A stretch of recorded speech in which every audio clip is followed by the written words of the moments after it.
For Yang. Hello, nerds! Hello, nerds! Hello, nerds! Hello, nerds! So nerds! Hello, nerds!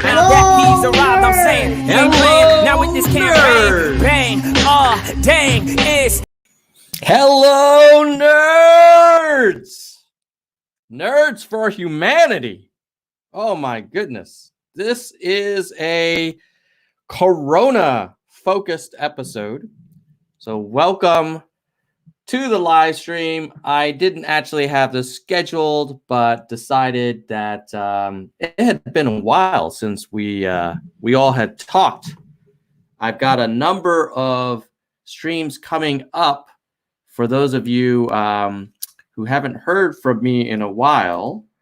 In fact, let me just give you a little heads up as to what's on the horizon for this channel. We have, let's see, today, is it the 14th? Yeah, today we have Sammy Ravello. I actually just share so you can see what's coming up before we get into the Corona stuff while we're waiting for people to jump on. Let's see, here it is. I think this is it. Today we have Sammy Ravello. He's running for Congress in New York. Tomorrow we have Dr. Jermaine Johnson, who used to be the South Carolina head of the South Carolina Yang 2020 campaign. And Dr. Johnson is running for office himself, so that's super exciting. And then next Friday, we have someone by the name of Andrew Yang. Andrew Yang himself will be on this channel live. We're going to do it live. We're doing it live. And it will be on Friday at 3 p.m. Eastern, 12 p.m. Pacific, or for me, it'll be 8 p.m. Central European time. And then on the 22nd, we will have Kristen Slevin, who was the head of Long Island Yang Gang and has been a very strong supporter of this channel. So we'll hear about what she's up to. And then on April 5th, we have Heidi previously from Lesbians for Yang, who is also running for Congress. So it's so cool to see the Yang Gang really coming to kind of put their mark on DC, not just by supporting what Andrew's going on, but, going and trying to be part of shaking up the movement themselves. So that's super impressive. Let me just see where everybody's joining us from. I know this is an early time for West Coast Americans. So I'm guessing we've got some international expats and maybe some early birds on the East Coast. I know Andrew Smith is here. I think Andrew's in Australia. If I had to, if my recollection serves me right. We've got Arizona, Helion Hellfire. Andrew is in Australia. What's up? What's up? Hitachi, who is a member of this channel. So thank you, Hitachi, for supporting this channel. The membership of this channel helps me, it's just nice to know that people care about the channel and it motivates me to upload more content. So I appreciate that. We've got Pyongyang coming in from John Smith. Another Australian. The United Kingdom. Ooh, Philadelphia. God, I hear Philadelphia and I just think my cheesesteak with the whiz. Hitachi saying hello, hello. Andrew's specific. He's in Brisbane. Oh, Toronto. Massachusetts. Vegas, baby. All right. I can't call out everybody, but let's. Oh, another Aussie. Jeez, so many Australians. Okay, so here's what we're going to talk about today. This is all about Corona. We're going to cover the live map of global cases and by country. Then we're going to dig deep into the U.S. Spread. Then we're going to look at polling data about how Americans view the seriousness of the crisis. Well, I guess I'm being kind of giving away. I think it's kind of a crisis, but the seriousness of Corona. It's interesting. It depends on what party you belong to. We'll look at Google Trends data. We will look at news coverage. We'll look at trending tweets about COVID. If time permits, we can do a little reaction to the Trump State of the Union from the Oval Office. And then we'll kind of take some questions. All right. Oh, Isaac is saying he likes the new name. Thank you. Yeah, the reason for the new name is, sadly, I'll be honest with you guys. I'm going to be honest. This channel is struggling. which is why I appreciate the members that have stuck around. I'll share with you the data just so you can see what's going on with the Nerds for Humanity channel. Look at this. So if you look at our subscribers, let's go to a different one here. We'll go to audience.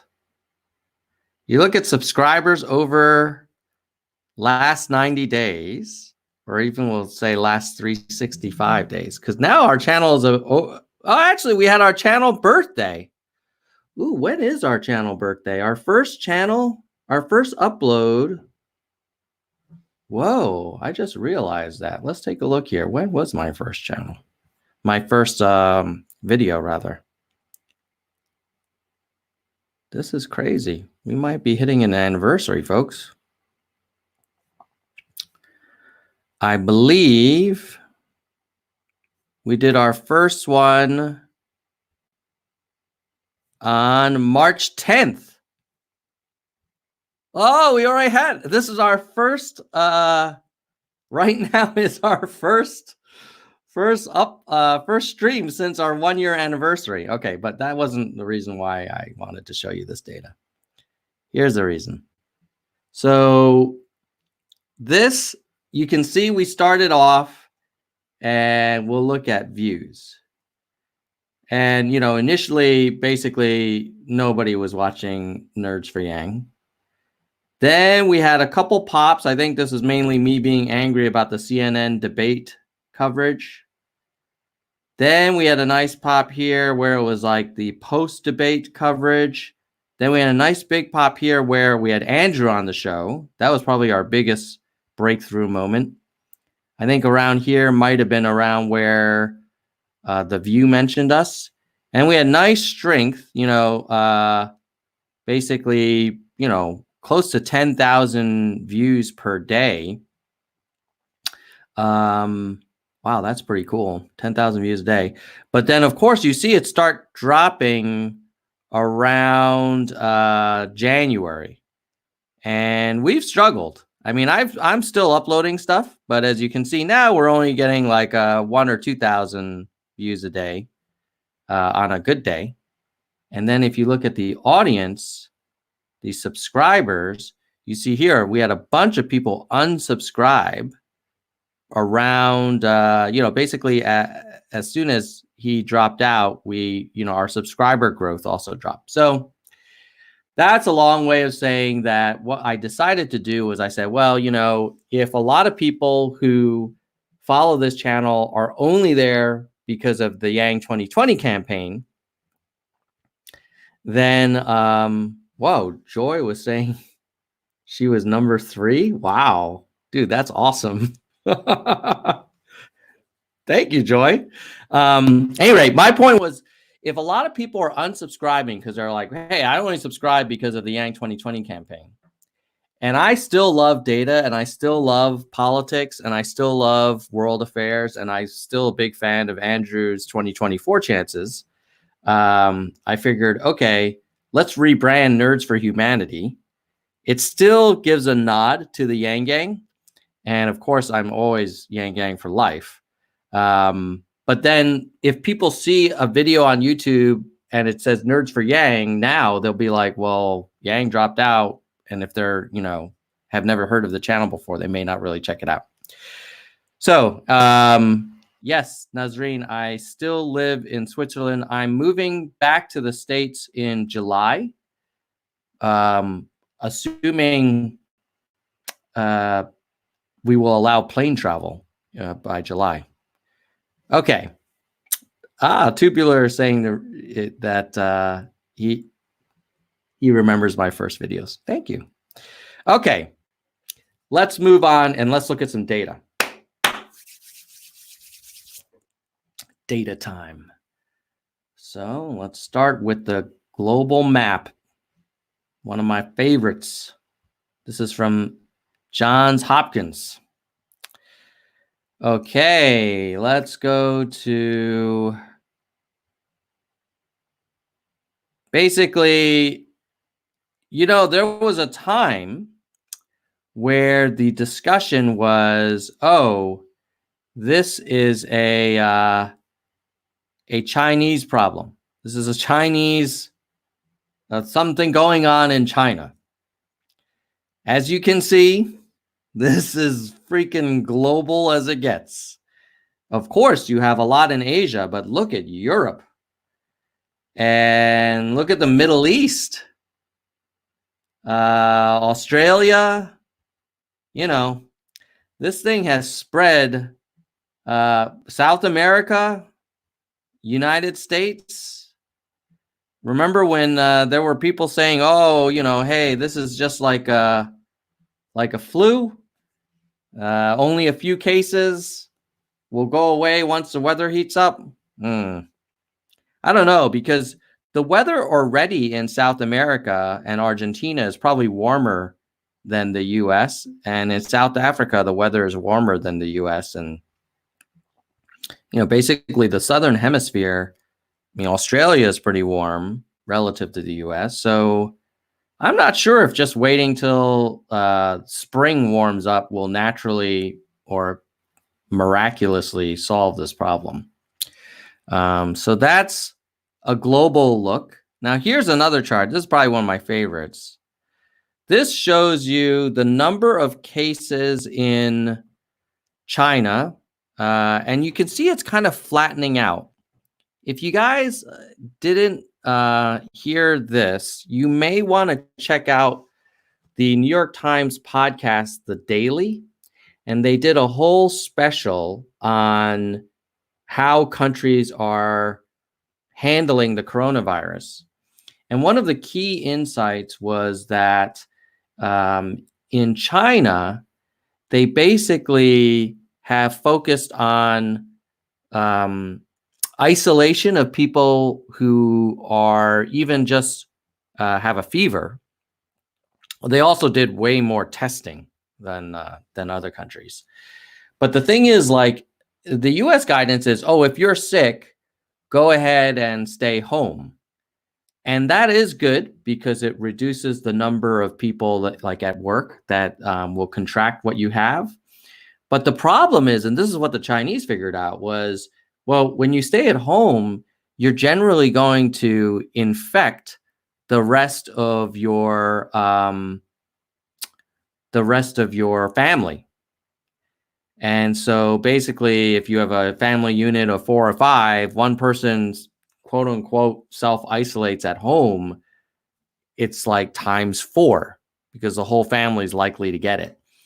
So what China does is, once you have signs of infection, you get put into an isolation kind of hospital.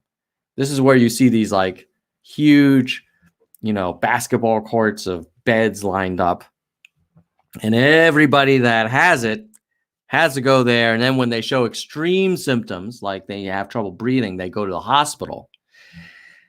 And that's why that orange line seems to be kind of tracking to the top. And, the Italians have not taken that approach. They basically just shut it down, but everybody's sort of sheltering in place and basically infecting the rest of their family. So that's the rub with this thing. Like, if you really want to kind of flatten the curve, you can't just stay home and keep the kids from school.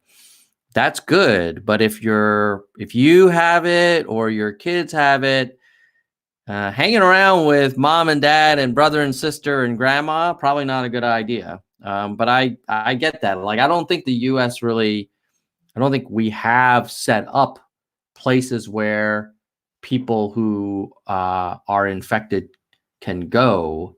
I think the advice is just stay home. So at a minimum, if you have corona and you are at home, you should not just stay home. You should kind of stay in your room and probably stay multiple meters or yards away from your brothers and sisters and parents and grandparents and stuff. And spouse. Probably don't want to be sleeping in the same room as your spouse. All right. So let me go back to now what the green line is the recovery line. So we're about to reach a point where there's as many people who have recovered as people in China who are affected. But the yellow line is the non-Chinese cases. And as you can see here, there was a point where China had like orders of magnitude more than the rest of the world. And the rest of the world is not only catching up, but it looks like it will exceed China. This is why it's kind of weird. Like, you have stories about Jack Ma, the famous Chinese entrepreneur, billionaire, offering to donate masks and test kits to the U.S. Because, basically the U.S. is it's in a different place than China. Let's just say that. Okay, so now let's look at some more data. God, I love this dashboard. Okay, look at the total deaths count. Certainly China is leading 3,000, but Italy has a third as many deaths as China. Okay. But Italy, you could argue, well, no, you can't argue. It is much smaller than China. It's way smaller than a third of China. So you wonder, like, why are the Italians having so many more deaths? Now, it could be, actually, this is China. Yeah, this is Hubei, China, not all of China. But it looks like for all the deaths, for China, they're mostly in Hubei. So Italy is almost as many deaths as Hubei province, which is the province where Hunan is, I think. And then you've got Iran as number 3, España number 4, France, South Korea, and then the state of Washington State in the U.S. is right up there, more than Henan, China, more than Japan. There are more deaths in Washington State than in Japan. There's now 11 deaths in Switzerland, so that's kind of crazy, given that I am coming to you live from Switzerland. In fact, I just got a text message from my wife saying that one student at my kid's school, his father has tested positive. So it's about to get real. Let's see. What else is there interesting on this chart? Then the recoveries. Let's see the recovery to death rate. So Italy has as many deaths as it has had recoveries. China has had 20 times as many recoveries as deaths. Are there any countries where to have same number of deaths as recoveries is a disconcerting trend for sure. All right. Let's see here. Daily cases. So the red is the new confirmed cases. So we had 16,000 new confirmed cases. I suspect that's undercounting, due to the testing capabilities. And then the green is the recovery. So there are more people being tested and confirmed than there are people being recovered. So we are definitely not out of the woods on this one. It seems to be getting worse. If you look at corona tests per country, you can get a sense of the amount of testing that's being done. And let me just show you a chart here about that. Here it is.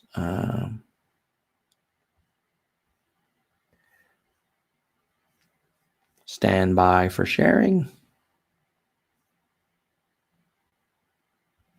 Let's look at the tests per country.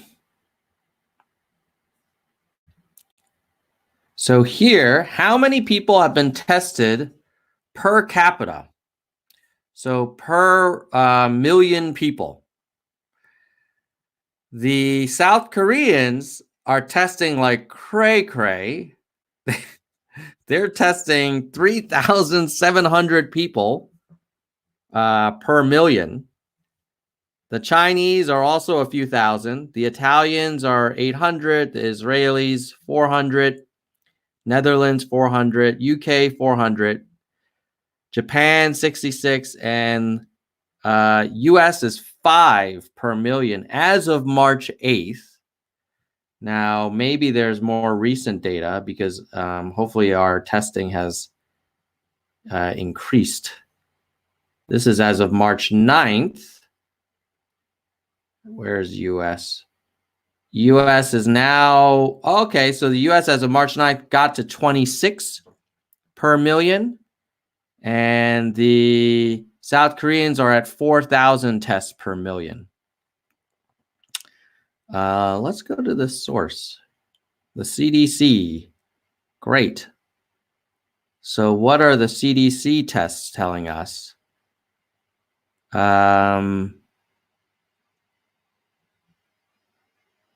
Well, this is total specimens is around 2,000. Oh, and then it dropped. Now it's down to about 500 per day. That's a little concerning. Let's go here. Yeah, there were 2,000 on March 9th, March 10th, 1,000, March 11th, 400, March 12th, 6 tests. This is the CDC, the Center for Disease Control data. Huh. That's a little concerning that the quality of the data is so. I can't believe this number that the government is giving us. I cannot believe there were only 6 tests. What are those little footnotes mean? Data during this period are incomplete. Okay, well, that's good. So the last date we have full data was March 8th. It's now March 14th. So the CDC doesn't have up to, it looks like a 6-day lag for having data. I don't know about you guys, but that doesn't inspire a ton of confidence in how we're kind of running this. Like, where is the data? Like, why is this data not available until a week later? Like, why is there a 6-day lag for US data? This is America. Like, we have the best technology, we have the most money. What the? Well, let's see. Maybe we're being too hard on the US. Let us look at UK data. Maybe everybody has a long lag. Oh, UK is just tweeting out. On March 10th, the UK tested 26,000 people. And on March 10th, the US, we tested how many? We tested 1,400. So England has tested more than all of America. Oh, but in fairness, the US data is incomplete. So maybe we tested more, but we just don't know because we don't share that data in a timely way. I don't know about you guys, but what the how is the most powerful country in the world with the most technology so opaque about data? I mean, Trump can talk to us about, I'm sure he can tell us exactly down to the person how many people were at his last rally. I don't care.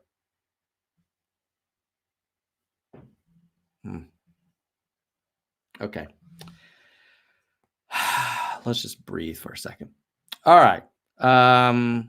Now, let's look at more detailed information about where in the US this is happening.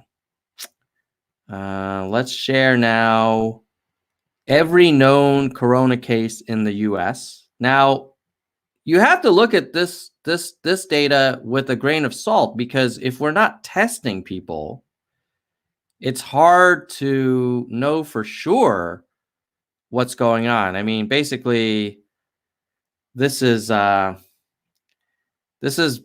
business 101. Like, if you don't have the data, you don't know what the hell's going on. With the data that we have, what you'll find is this is no longer a Seattle problem.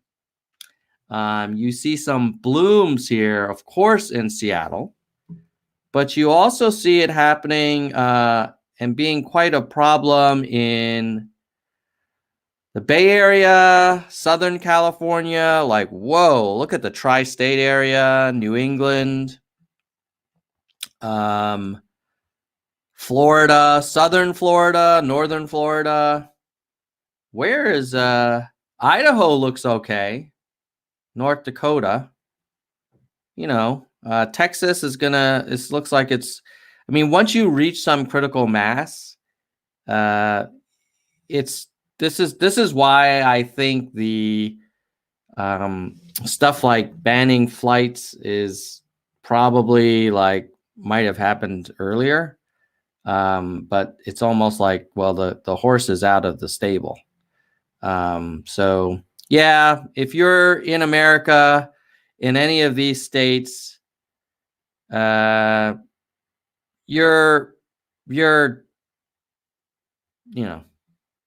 all at risk. Let's just say that. Okay. So that is the US chart. Next, I would like to share with you, data on how concerned people are about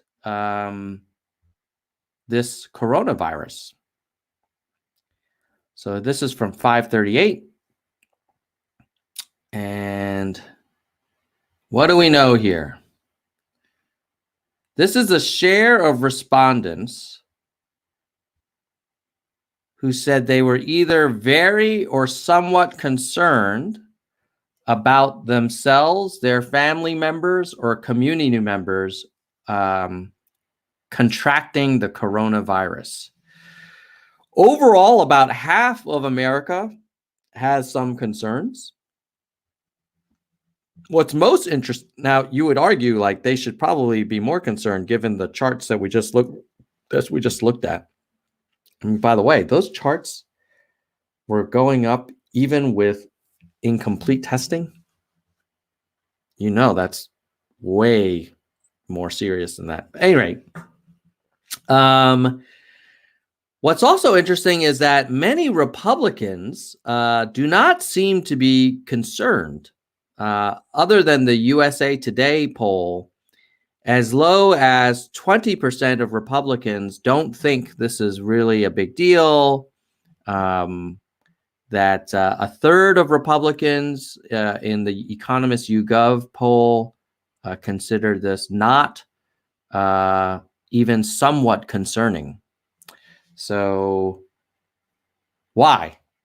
I suspect it is because those Republicans consume their news from Fox.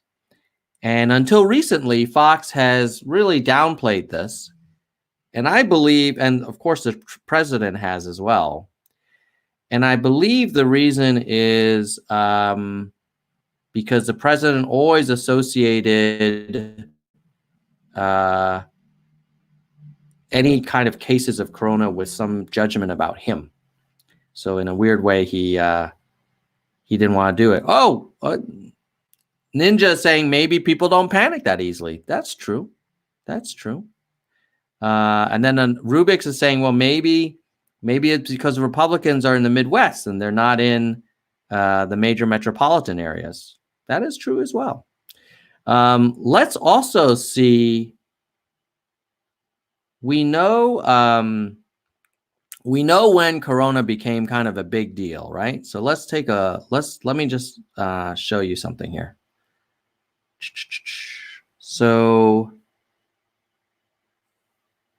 we know, when did Corona really become a big deal? I would say if we look at this chart here,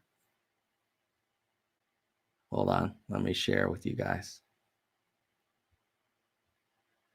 New chart. Okay. We know that if you're an American president, you could say at this point in February, it's like, well, this seems to be a mainland Chinese problem, right? You could argue that. And then in late February, you could start seeing like, oh, this is no longer just like this is starting to, trend up. And you can even see that in the daily reporting here. The yellow, oh, this is global. That doesn't break it out for us. Here you see the yellow. It's kind of like late February, mid-February, where you're seeing an increase. And so you could argue that if you're the president of any country, you're going to want to start getting people aware and talking about precautions and stuff. I would say late February, when there were thousands of new cases being reported every day, right? Certainly by late February, things really start hitting the fan. So what we could do is we could go to Twitter and we could go to, who's that guy I follow? This guy. And see what he was talking about in late February. So let's go back. He tweets a lot. Oh my God. He's very active on Twitter. Come on. I should do an advanced search. Let's see. Search. No. No. Bear with me, folks. Twitter. Advanced search.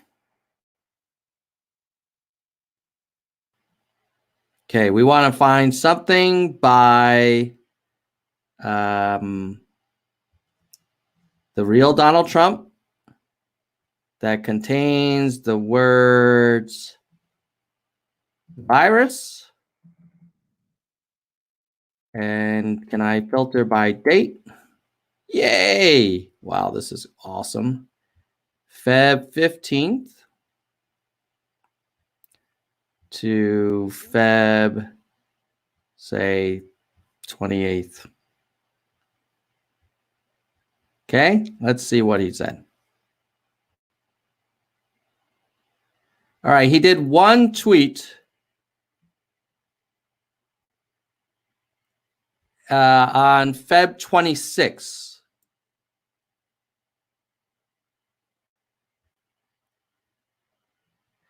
Democrats' talking points is that we are doing badly. If the virus disappeared tomorrow, they would say we did a really poor, even incompetent job. Not fair, but it is what it is. So, by the way, we have not had one death. Let's keep it that way. Okay. Then he also said on that same day, CDC and my administration are doing a great job of handling coronavirus, including the very early closing of our borders. Certain areas of the world was opposed by the Dems. No matter how we do, the Dems' talking point is that we're always doing badly. Okay. So his first tweet looks like it was on Feb 26, but maybe he talked about it earlier. So let's go back and see if he talked about the virus before then. Real Donald Trump.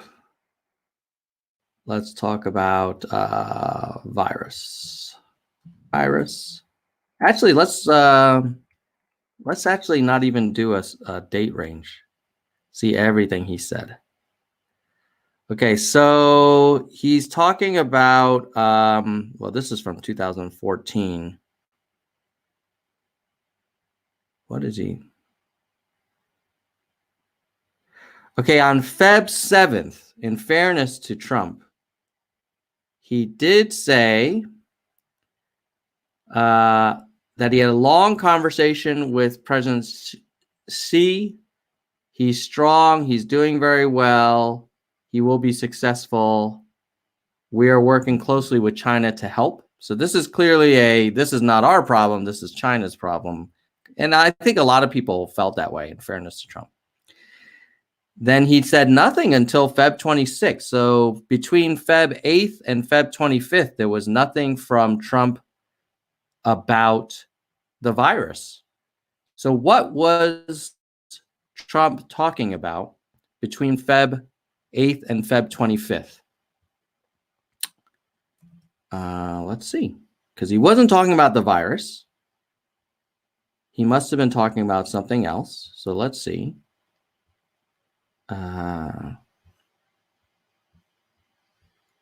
What is up?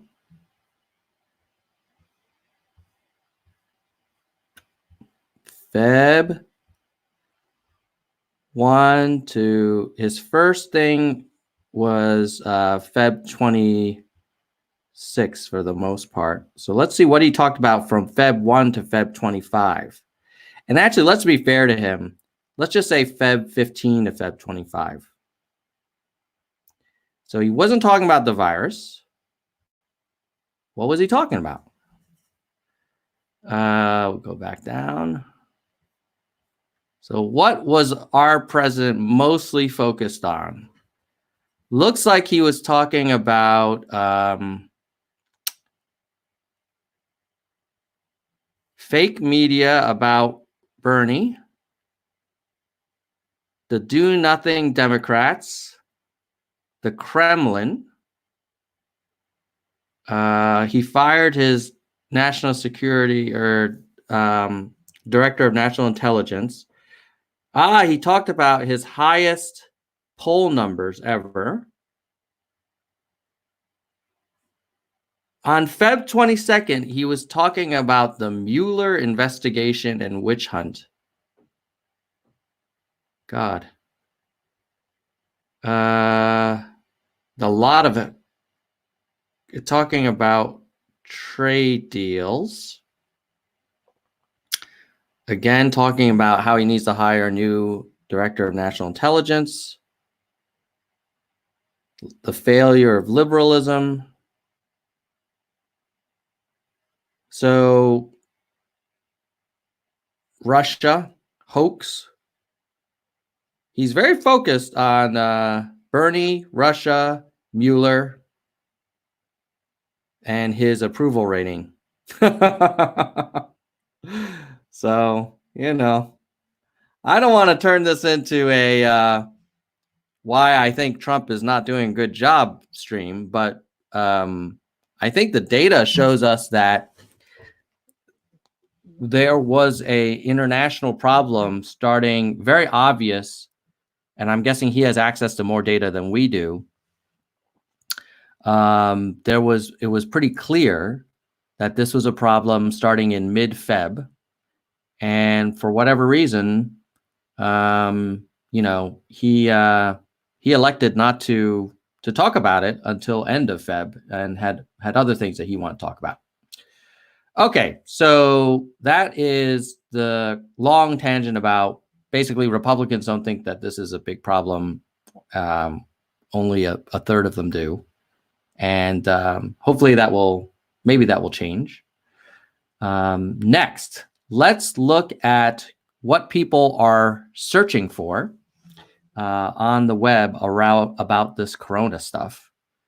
Okay. Oh, wait a minute. Jeremy is saying, hey, we may not be fair to Trump because we might have been searching for the wrong thing. Okay, let's see. Hold on.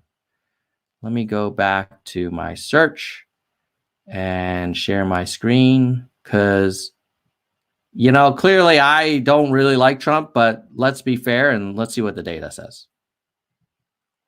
Okay, so we say from real Trump between these dates. Oh yeah, hold on. Well, actually, we just looked at all of his. Well, we'll do it again. Twitter and search. To just bookmark this. So we'll say any of these words: corona virus, virus, corona, real Donald Trump, and we'll say from Feb 1, 2020 to Feb 28, 2020. Now we search and we see that he mainly Feb 7, we did this one, him talking about President Xi. That's Feb 26th thread.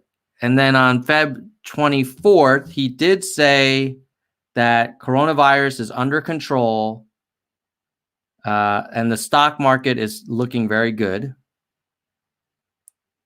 I think, well, that was Feb 24th. Basically, I don't know that this tweet reflects the state and the danger we were in, but I'll let you guys decide. Feb 7, he talked about his conversation with Xi. What else? Feb 25th, he was calling Chuck Schumer crying Chuck Schumer because Schumer was asking for more money for coronavirus, and that Schumer is incompetent, and that Schumer should not be angry that Trump is not asking for more money. CDC is doing a great job. Everything's fine. And then quoting someone saying that the U.S. acted very, very quickly by someone named Ingraham. Oh, Laura Ingraham. Okay. He's quoting Laura Ingraham. Yeah. So I think I'm glad that we called out, Jeremy, your point, but I think we can still conclude that he really didn't talk about it. All right. So now let's look at some Google Trends data.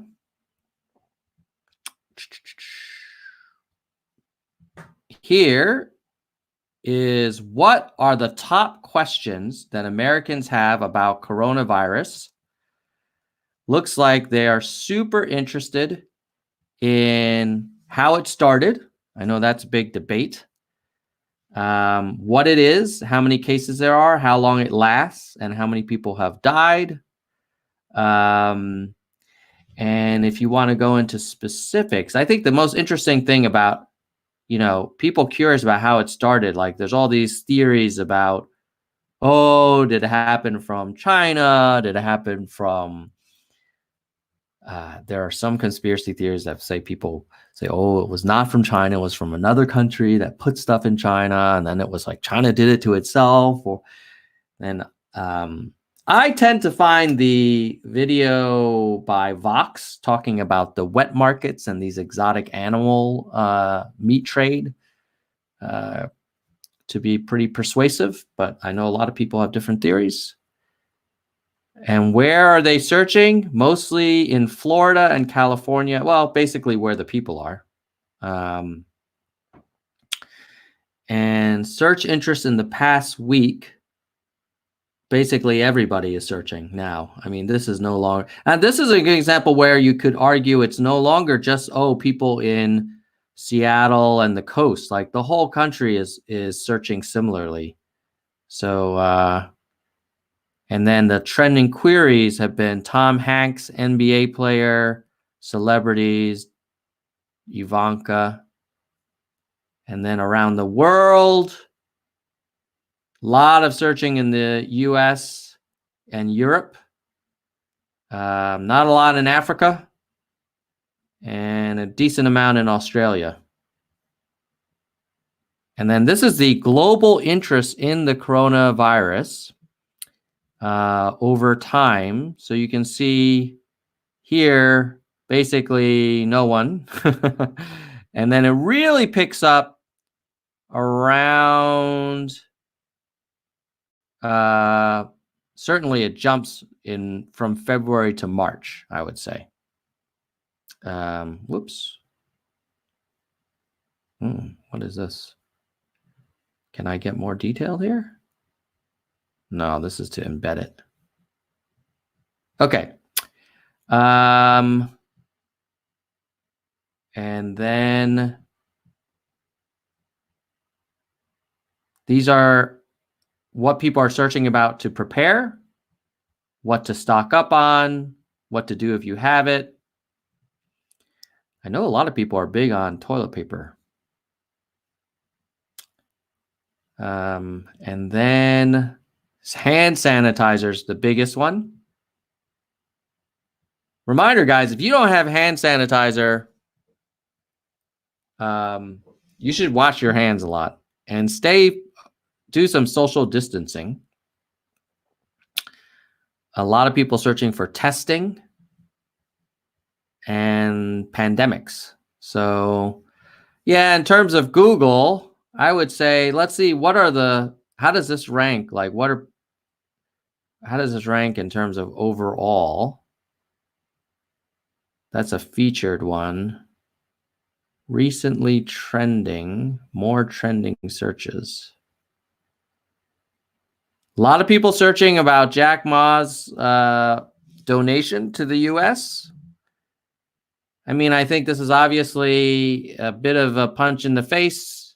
As a proud American, we don't see ourselves as a country that has other countries donating to us. I think Jack is offering to donate 500,000 test kits. I think we should be able to supply our own test kits personally. But then again, based on those CDC data, it doesn't seem like we're getting the tests done. Interestingly enough, my MAGA family is telling me, tests are no problem. You can get them in any Walgreens. But I don't think that's true. Because then I asked the MAGA family member, well, did you get a test at the Walgreens? And they didn't reply. Anyway, so people searching for Xavier Rhodes, Andrew Gillum, Bill Gates stepping down. So the biggest search today is all around good old Jack Ma. And then in terms of what people are searching for right now, pizza discounts. Oh, maybe people are ordering a lot of food. And then coronavirus. Oh, public stores closing. What? Is that true? No. Is this true?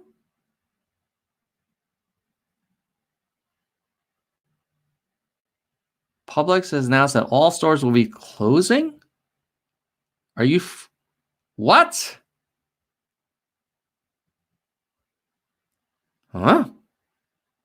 Oh, it's for them to restock shelves and sanitize. Well, that's good. They should restock the shelves and sanitize. Okay. So anyway, that was the Google Trends stuff. Let me just check, see if you guys are still with me. Let's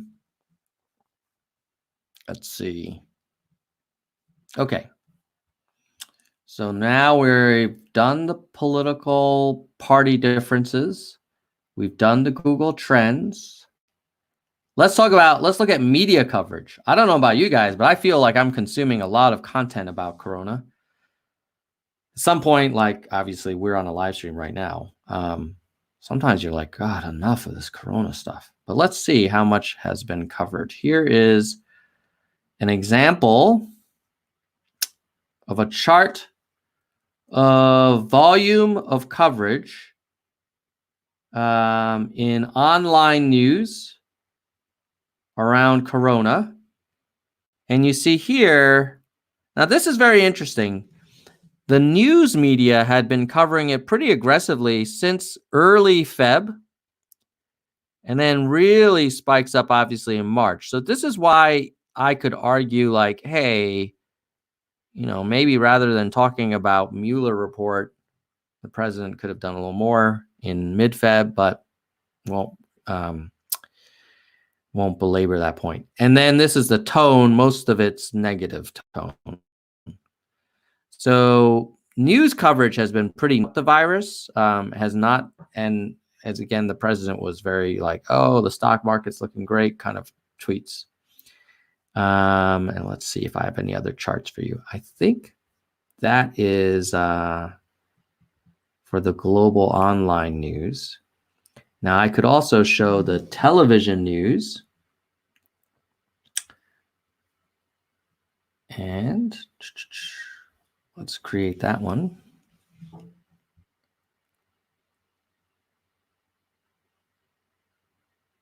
Oh, it has to have one non-negative term. Okay, that's fine. Hold on. Give me a second.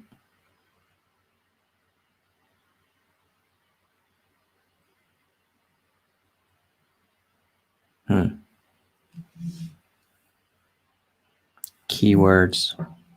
We'll say Corona.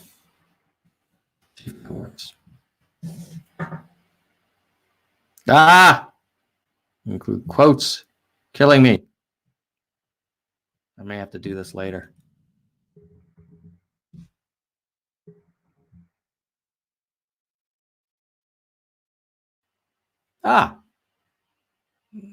Okay, here you go.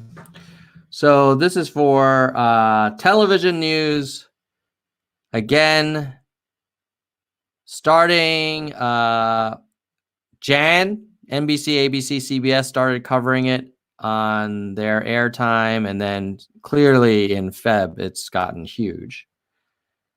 And then this looks at the volume over time, really picks up in early Feb. All three are covering it similarly. NBC's more than others. Talking a lot about California. And yeah, these are the clips of when people are being talking about the coronavirus. Oh, this is a Corona beer story. All right. So that is the news coverage. And now let's go to what people are talking about on Twitter right now when it comes to the COVID. Here we go. Let's take a look. So we'll look at the top tweets that talk about use the COVID-19 hashtag. So we've got Tulsi Gabbard talking about an emergency funding bill I think a lot of people are talking about universal basic income again. You've got state of emergency from Pittsburgh, banning public gatherings. People complaining that Boris Johnson's speech on TV does not realize the gravity of the situation. This is a video of people applauding and cheering to thank doctors and nurses in the front lines. That's kind of cool. Maybe I can give you guys some sound. Hold on for that one. Let's do it.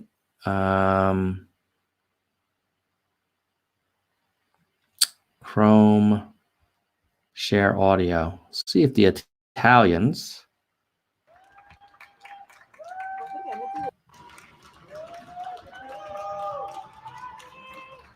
That's cool. Showing some appreciation in the Italians. This is, I think, another one of the Italians clapping, people thanking all the first responders, nurses, doctors. This is an interesting one. Whoops. This is looking at the graphics from earlier this week. So first you have the coronavirus impeachment scam by Trish Regan. Then you have left wants to turn virus into political issue. And then Sean Hannity talking about the hysteria about the virus. And then more recently, how it's now a national emergency. So I think Fox has, they kind of had their meeting and they're like, hey, I think this is a real thing now. We can't just keep blaming the Democrats. Here, Egyptian Chemical Warfare Department deploying at the university in Cairo to disinfect. What is this? Impact of soap. I'm not sure how this shows the impact of soap. Let's see. You see how it's pushing all the pepper away, the bugs away, yeah? That's because of the soap. So Oliver, put your finger in. You see how it's pushing all the pepper away.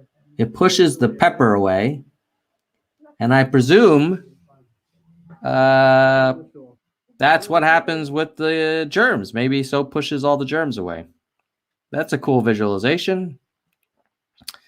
All right. So I think that's basically a lot of people on Twitter are talking about the Italian kind of gratefulness and Tulsi. Let's talk about Tulsi. Where do you have a link to your funding bill? HR Res 819.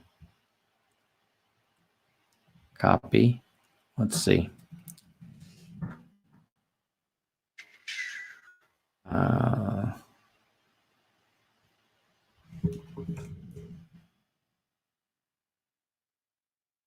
Yes.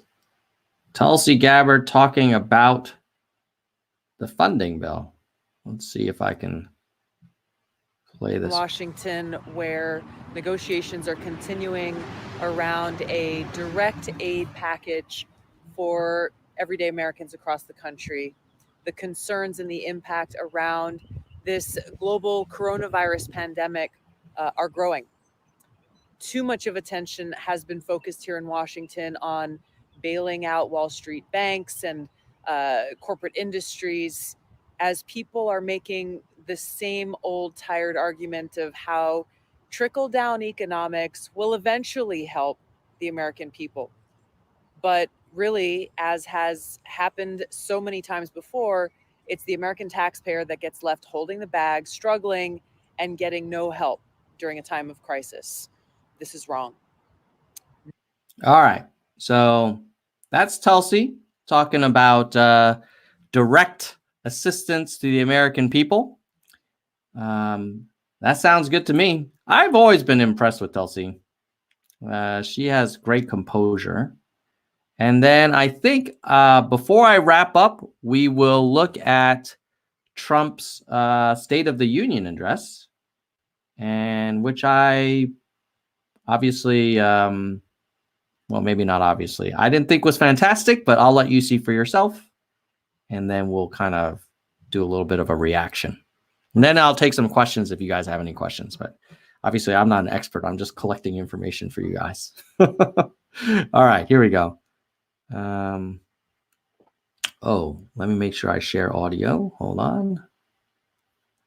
Share screen. Boom, boom, boom, boom. All right, Kristen Welker at the White House. Here now is the President of the United States. My fellow Americans, tonight I want to speak with you about our nation's unprecedented response to the coronavirus outbreak that started in China and is now spreading throughout the world. Today, the World Health Organization officially announced that this is a global pandemic. We have been in frequent contact with our allies, and we are marshaling the full power of the federal government and the private sector to protect the American people. This is the most aggressive and comprehensive effort to confront a foreign virus in modern history. I am confident that by counting and continuing to take these tough measures, we will significantly reduce the threat to our citizens, and we will ultimately and expeditiously defeat this virus. From the beginning. Is it me? Or does it sound like he kind of has like problems breathing? Now, it could be that he's just not comfortable reading. I know he's always criticized Obama for using teleprompters. And I think part of the reason is that Trump is not comfortable reading prepared remarks. But let's go back and continue. I am comprehensive to protect the American people. This is the most aggressive and comprehensive effort to confront a foreign virus in modern history. I am confident that by counting and continuing to take these tough measures, we will significantly reduce the threat to our citizens, and we will ultimately and expeditiously defeat this virus. From the beginning of time, nations and people have faced unforeseen challenges, including large-scale and very dangerous health threats. This is the way it always was and always will be. It only matters how you respond, and we are responding with great speed and professionalism. Our team is the best anywhere in the world. At the very start of the outbreak, we instituted sweeping travel restrictions on China and put in place the first federally. So this is where I would probably take issue and say, yes, the travel restrictions did get implemented by him, but the amount of testing and the data on how many people have this, as well as the focus on the banks, I don't know. I mean, what I would have preferred is, I'll show you what I said myself, if you don't mind. Hold on. Let me go to my good old, I'll pull up my thing while let me let you guys continue to watch while I pull up the next thing I want to show you. Mandated quarantine in over 50 years. We declared a public health emergency and issued the highest level of travel warning on other countries as the virus spread its horrible infection. And taking early, intense action, we have seen dramatically fewer cases of the virus in the United States than are now present in Europe. The European Union failed to take the. All right. So that was a little bit of Trump's Oval Office address. I don't know about you guys, but he doesn't seem like a commander-in-chief. He seemed kind of nervous and scared, but and also like just kind of random, like just all rah-rah and how we're so great. Here's what I had proposed on Twitter back, I think it was in March, let's see, March 11th. So by the way, if you guys are active on Twitter, I am at Nerds for Yang. But here's what I said. I said, hey, look, would it be too hard for the commander-in-chief, the president of the United States, the leader of the free world, to just very succinctly summarize, here is the current status in America. We have this many people that are infected. We've done this many tests. We've had this many fatalities. We've had this many recoveries. Here's the map of where this is happening. So this is what we know. Here's what we don't know. We don't know, because we haven't tested everybody, we don't know the full number of infected people. We don't know when we're going to have a vaccine. And we don't know how this is going to play out over time in terms of, group gatherings and schools and things like that. We don't know yet. However, we are approaching this with a 5-point plan. First, we are going to invest in better monitoring and testing. Second, we're going to invest in better detection of when people become contagious and are infected. We're going to invest in increasing the prevention of spread, treatment for those who are afflicted, and support for the economy and communities in general. And then it would have been great if he said, number 4, for each of these points, here are the metrics and the milestones. Very important. So I've told you about monitoring, treatment, prevention, support. This is what you're going to expect from your government around monitoring. This is what you're going to expect from your government around testing, around treatment, around prevention, around support. We're going to do these things in this period of time. These are the numbers that we're going to look at to know that we're succeeding across these 5 areas. And here is how often you'll get an update from me and my team, right? Now, seriously, this is not like rocket science. He prides himself in being a CEO. He claims to be a business leader. If you were at a company and you had a crisis, you would try and develop a framework for how big is a problem? What can we do about it? What are the work streams into natural categories? What are the milestones per work stream? Who's accountable? How do we measure success? Like, seriously, Mr. I graduated from Wharton. What are you doing, man? Keep talking about Mueller and Russia. Ridiculous. Okay. I get very animated talking about Trump. Okay, I think that covers everything I wanted to share on Corona. Hopefully this stream was useful. If you guys have any questions or comments, feel free to put it in and I'll highlight some interesting ones. Let me start here. Let's see. Hero says there will be drive-through test setup at all major pharmacy retailers. Yeah, I would like to see that implemented, and it would have been good to see that earlier. I don't see why we need Jack Ma to save us. Charbox is saying YouTube usage is up. Yeah, it's probably a lot of people watching YouTube and Netflix and TikTok and whatever. Let's see. Ooh. CDC director says some deaths have been found posthumously.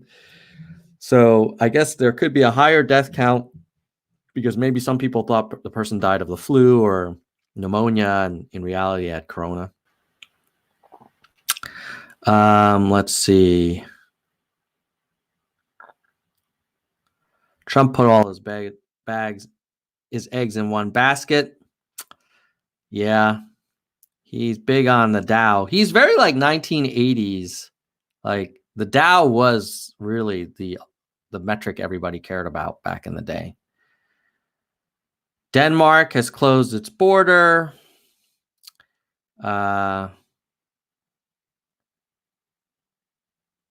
Okay, this is another one on the posthumous. So maybe the death rate in the U.S. has been undercounted. Yeah, Yang talked about the Spanish flu and the need for the UBI a long time ago. I agree.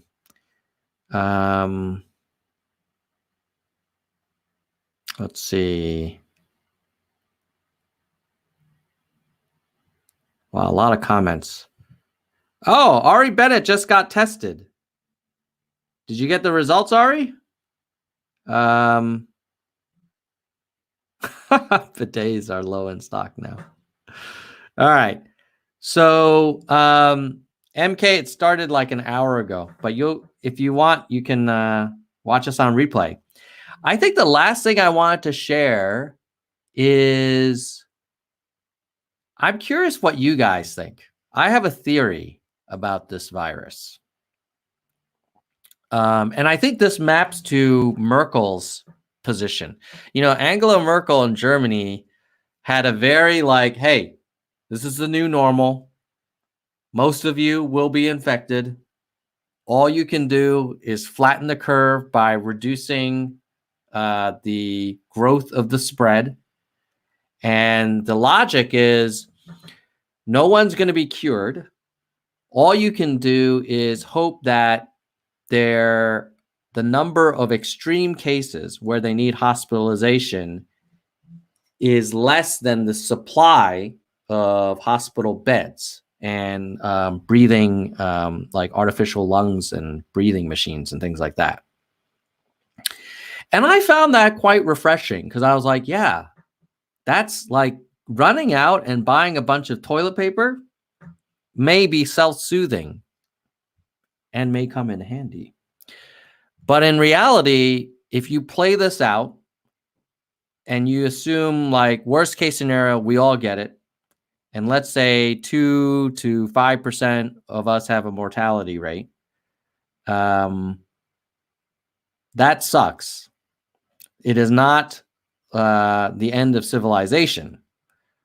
What would suck is if the number of infections grows so fast that the hospitals can't provide supportive care to those who are most infected. And because of that, the mortality rate is higher than it needed to be. That's the thing we can control.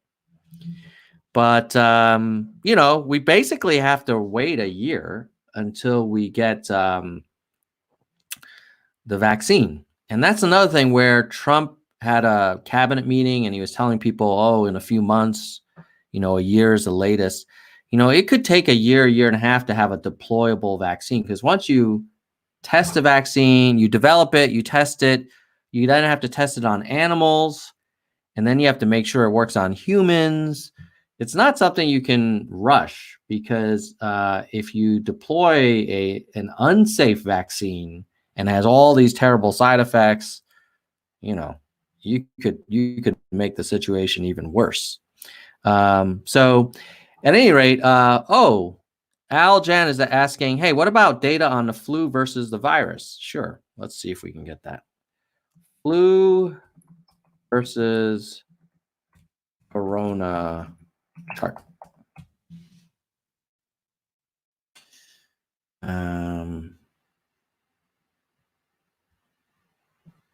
I'm looking for some good data for us in real time. So give me 1 second.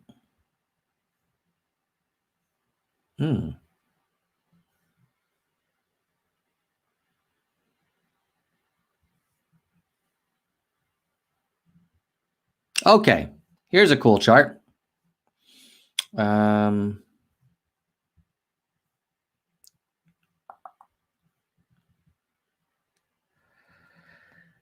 This looks at, oh, wait a minute. Oh, this is an economic chart, I think. But interesting nonetheless. But let me find you guys a better chart. Hold on. Because I don't think we are caring as much about the market. I think we want death rates. Deaths.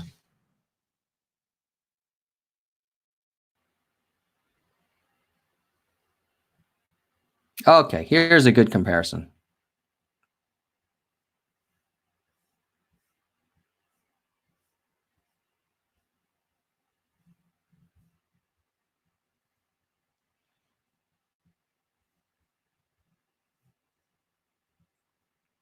Here we go.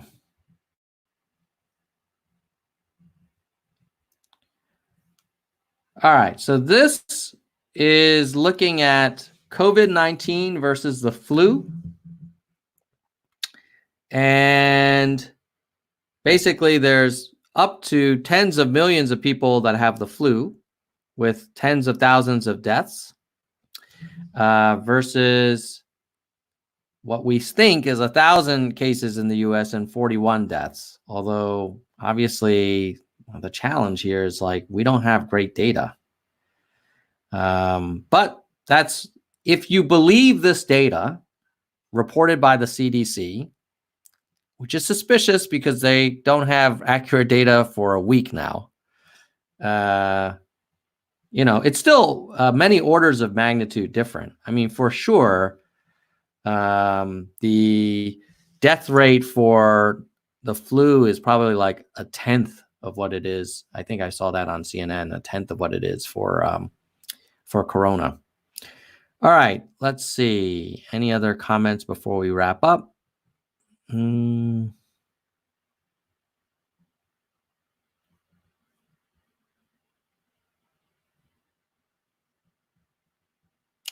Learn to wash your hands. Yes, everybody should. The other thing is kind of interesting is that we're all many of us are working from home. This could be like an introduction to like the future of work where maybe we don't need all these buildings and traffic to go to the office all the time. Charbox is saying if reported cases are 1/10 of actual cases, then mortality could be the same as the flu. That is true. I think, though, the mortality rate that is coming out of China, where they do much more tests, is showing it's still 1/10. But yeah, I mean, let's not discount it. Like, it's serious. Like, we gotta be careful. All right, folks, I'm gonna say goodbye, nerds. Thank you for joining the stream. And as a reminder, I will be back online later to have multiple new discussions. And I'm just going to show you one more time what's happening so you know what's coming up on my show. Tonight, or this will be your afternoon. If it's going to be like, I think around 3 p.m. Eastern, noon Pacific. So this afternoon, we'll have Sammy Ravello running for Congress. Tomorrow afternoon, we're going to have Jermaine Johnson, who's also running for Congress, but he used to be the head of the Yang 2020 campaign in South Carolina. So I'm really kind of curious to get some war stories about the campaign. Then we have Andrew himself, Andrew Yang, live on March 20th.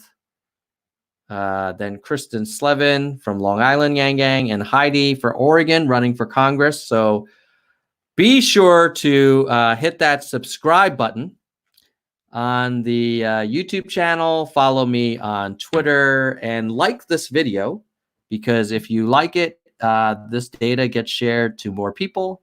And that's very helpful for more information getting out, and honestly for the channel to build its audience, because as you know, we're trying to recover from all those people who unsubbed after Andrew suspended his campaign. But if you love data and you love problem solving and you're okay with me ranting about Trump from time to time, please tell your friends about the channel, and we'll see you later. Goodbye, nerds.